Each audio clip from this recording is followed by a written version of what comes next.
I'm really excited to do this today. I have never done this before. I don't know why I'm doing it now, but here we go. What follows is a very spoiler-heavy review of the movie Life. It starts out with this very sweeping shot through the spaceship. We're gonna make sure that everyone watching knows that there's not an up or down because this is space and there's no gravity in the spaceship. Very contrived. The dialogue, very contrived. Anyway, the big opening action, this capsule that is on its way back from Mars has gone off course, and it's going really fast, and it is aimed right at their spaceship, okay? Drama. Ryan Reynolds has to get outside of the spaceship to operate a giant arm to catch this capsule. It's in a spacesuit, floating, and remote control. The thing comes into view, and you guys, it is going fast enough to rip their space station apart. It hits the arm and Ryan Reynolds floating go back. Like, fuck. You assume they died, they don't have the capsule anymore. The space station is about to fly off course and this is our movie. No. Floats back with the arm and he's like, got it. That was ridiculous. The problems that I kept having with this movie were that so many things did not seem reasonable.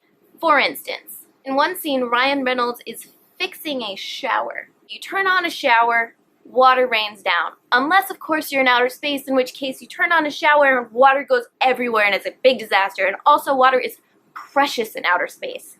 These astronauts have to recycle their urine. Flash forward. They get this life form from Mars, like a cell. Put it in a lab, and the man is operating things outside of the lab. He changed the level of the oxygen in the room, and then there was life. This creature came to life. They named the life form Calvin. Does not sound very terrifying. This freaking creature ended up being the best, maybe the only good part of this whole movie. Now, the life form, Calvin, dies somehow. The astronaut is poking it. It's electrocuting it. It goes south real fast. This thing comes back to life and grabs the electrocuting sticky thing. And everyone's starting to panic and it will not let go of his hand. He starts ripping his fingers and mangling his hand. Nobody thinks to adjust the oxygen down. He changed the level of the oxygen in the room and then there was life. There was life. 6 astronauts. This is just me. Maybe it was broken at the time. Just address it. I'm trying. It didn't work. Okay, it was lazy writing. So, Ryan Reynolds' character goes in there to save the guy. They get him out. And now, goodbye Ryan Reynolds. He dies so horribly, you guys. Kind of beautiful, but just really. Moving on. Calvin is now a skate in the air vents, which is another thing. Space stations, you put one up there, add onto it. Other astronauts come, they build on a space station, right? This one has central heating and air. All the vents are connected. Calvin can go through the vents. And by the way, can also get outside the spaceship through the vents.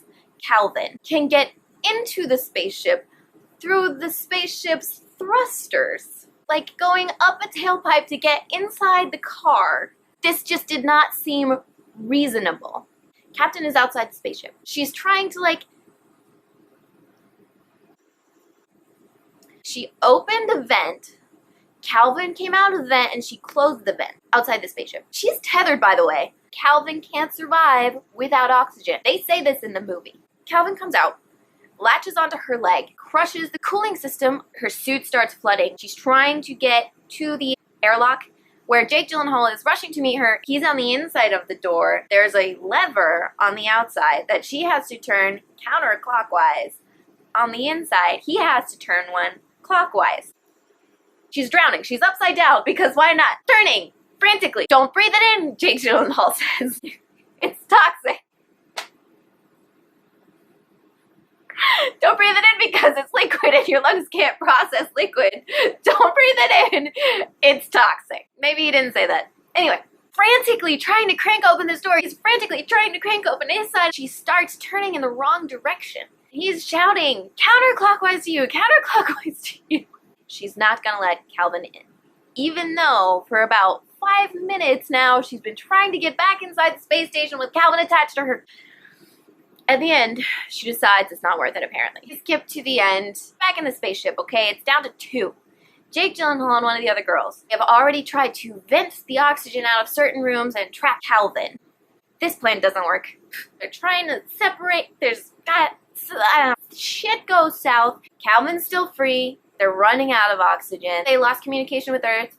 Didn't explain why. That's why she was out there. Thank goodness I remembered that detail. It's not important. Conveniently enough, we realize that there are 2 escape pods on this ship. Giant space station, 6 astronauts at a time, 2 escape pods. 2.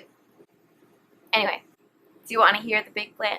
It's not to get into the escape pods and leave Calvin out in outer space on the space station. They're luring him into this escape pod. Jake Gyllenhaal and one of the other girls, both going to jettison themselves. The girl, she's going to go back to the Earth and tell them all what happened. Jake Gyllenhaal is going to pilot his escape pod someplace else. Jake Gyllenhaal lures Calvin into the pod with him. Jettisons off in outer space. Calvin is attacking Jake Gyllenhaal and spreading out. Other girl gets in the other escape pod. Other space pod crashes in the water on Earth, and it's crazy. Can you guess which pod landed on Earth? Twist ending. You know what would have been shocking? Is if it was her who didn't see that coming. In summation, life had some problems. Awesome, killer, super cool monster, lazy writing, lazy directing, lazy science, a shower in outer space, thrusters. Maybe you can educate me. Maybe you can tell me everything was perfectly scientifically accurate, you're just too stupid to know it. And I will be happy to learn. But I am just the average consumer, and to me, it made no sense. Probably didn't make a lot of sense to a lot of other people, so. Also, why would you kill Ryan Reynolds in the first 20 minutes?